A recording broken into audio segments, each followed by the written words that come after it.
ರಾಜ್ಯ ಸರ್ಕಾರ ಕೂಡಲೇ ಹಿಂದುಳಿದ ವರ್ಗಗಳ ಆಯೋಗದ ಅಧ್ಯಕ್ಷ ಮಧುಸೂದನ್ ಆರ್ ನಾಯಕ್ ಅವರ ಸಾಮಾಜಿಕ ಆರ್ಥಿಕ ವರದಿಯನ್ನು ಸ್ವೀಕರಿಸಿ ಬಿಡುಗಡೆ ಮಾಡಬೇಕೆಂದು ಹಿರಿಯ ಬಿಜೆಪಿ ನಾಯಕ ಸಂಸದ ಪಿಸಿ ಮೋಹನ್ ಮೈಸೂರಿನಲ್ಲಿಂದು ಒತ್ತಾಯಿಸಿದರು.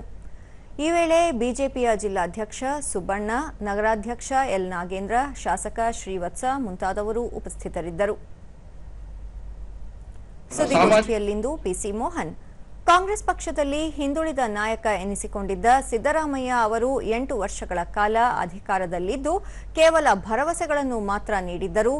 ಕಾಂತರಾಜ್ ಆಯೋಗ, ಜಯಪ್ರಕಾಶ್ ಹೆಗಡೆ ಆಯೋಗ, ಮಧುಸೂದನ್ ನಾಯಕ್ ಆಯೋಗಗಳಿಗೆ ಬರೋಬ್ಬರಿ 600 ಕೋಟಿ ರೂಪಾಯಿಗಳನ್ನು ವ್ಯಯಿಸಿಯೂ ಯಾವುದೇ ವರದಿಗಳನ್ನು ಜಾರಿ ಮಾಡದೆ ಹಿಂದುಳಿದ ಸಮುದಾಯಗಳಿಗೆ ಅನ್ಯಾಯ ಮಾಡಿದ್ದಾರೆ ಎಂದರು. 2 ಬಾರಿ ನೇಮಕ ಮಾಡಿದ್ದರೂ ಕಾಂತರಾಜ್ ಅವರು ವರದಿಯ ಕಡತಕ್ಕೆ ಸಹಿ ಮಾಡದೆ ಹೋಗಿದ್ದರು. ನಂತರ ಮಧುಸೂದನ್ ಆಯೋಗ ರಚಿಸಿ 3 ತಿಂಗಳಲ್ಲಿ ವರದಿ ನೀಡುವುದಾಗಿ ಇನ್ನೊಂದು ಸಮೀಕ್ಷೆ ನಡೆಸಲಾಗಿತ್ತು. ಆದರೆ ಈವರೆಗೂ ಯಾವುದೇ ವರದಿ ನೀಡದೆ ಹಿಂದುಳಿದ ವರ್ಗದವರನ್ನು ನಿರ್ಲಕ್ಷಿಸಲಾಗಿದೆ. ನೂತನ ಮುಖ್ಯಮಂತ್ರಿ ಡಿಕೆ ಶಿವಕುಮಾರ್ ಅವರು ಸಿದ್ದರಾಮಯ್ಯ ಅವರ ದಾರಿಯಲ್ಲೇ ನಡೆಯುತ್ತಿದ್ದು, ಕೂಡಲೇ ಮಧುಸೂದನ್ ವರದಿಯನ್ನು ಸ್ವೀಕರಿಸಿ ಹಿಂದುಳಿದ ವರ್ಗದವರಿಗೆ ನ್ಯಾಯ ಒದಗಿಸುವ ಕಾರ್ಯ ಮಾಡಬೇಕು ಎಂದು ಆಗ್ರಹಿಸಿದರು. ಜಾತಿ ಗಣತಿ ಮಾಡುವಂಥದ್ದು, ಅದಕ್ಕೆ ಕೇಂದ್ರ ಸರ್ಕಾರ ನಾವು ಸೋಶಿಯೋ ಎಕನಾಮಿಕ್ ಮಾಡಿ ನಾವು ಮತ್ತೆ ಏನು ಹಿಂದುಳಿದ ವರ್ಗದವರಿಗೆ ನ್ಯಾಯ ಕೊಡಿಸ್ತೀನಿ ಅಂತ ಹೋದವರು ಎಲ್ಲವನ್ನು ಕೂಡ ಸುಮಾರು 3 ತಿಂಗಳಲ್ಲಿ ಮುಗಿಸ್ತೀನಿ ಅಂತ ಹೇಳ್ತಾರೆ.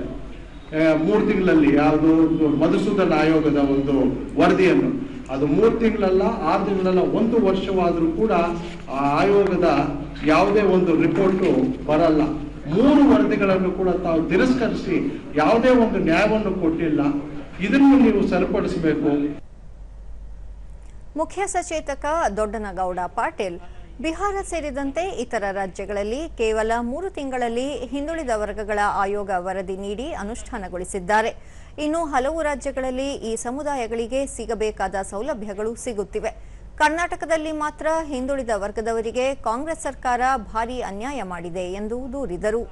ನಾನು ವರದಿಯನ್ನು ಸ್ವೀಕರಿಸ್ತೀನಿ, ಅದು ಜಾರಿಗೊಳಿಸ್ತೀನಿ ಅಂತಕ್ಕಂಥ ಮಾತನ್ನ ಪ್ರತಿ ಬಾರಿ ನೀವು ಹೇಳ್ತಾ ಬಂದಿಲ್ಲ.